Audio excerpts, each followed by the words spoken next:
আজকে আমরা চলে এসেছি আজাদ হিন্দ ধাবার এক বিশেষ আউটলেটে। নাম শুনলেই যেই জায়গাটার মধ্যে একটা দেশাত্মবোধ চলে আসে।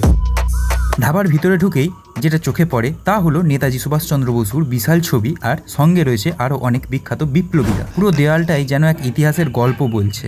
বসে খাওয়ার জায়গার থেকে পার্সেল এরিয়া কিন্তু অনেক বড়, মানে পার্সেলের কাস্টমার অনেকটাই বেশি।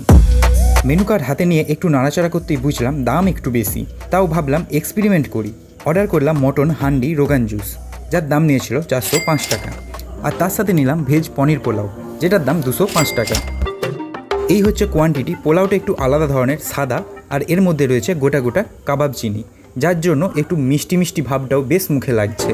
আর মটন হান্ডি রোগান জুস, ভাই সাব, একদম নরম মাংস আর মশলার ফ্লেভার যেন একবারে মন ছুঁয়ে যাচ্ছে।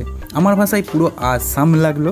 খাবারের মাঝেই শুনলাম এখানে তন্দুর বাটার রুটি নাকি মাস্ট ট্রাই, তাই নিয়ে নিলাম, যেটা নিয়েছিল 25 টাকা পিস। আর তার সাথে নিলাম চিকেন রেশমি বাটার মশলা, যেটার দামও নিয়েছিল 405 টাকা।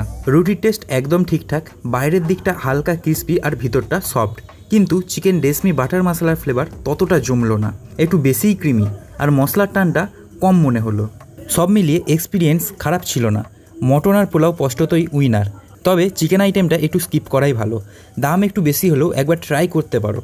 তো এই ছিল আজকের ভিডিও। আর বলে রাখি এর লোকেশনটা গোল পার্ক, হিন্দুস্তান পার্কের মধ্যেই রয়েছে এই আজাদ হিন্দ ধাবা। চাইলে তোমরা এখানে এসে একবার ট্রাই করে যেতে পারো।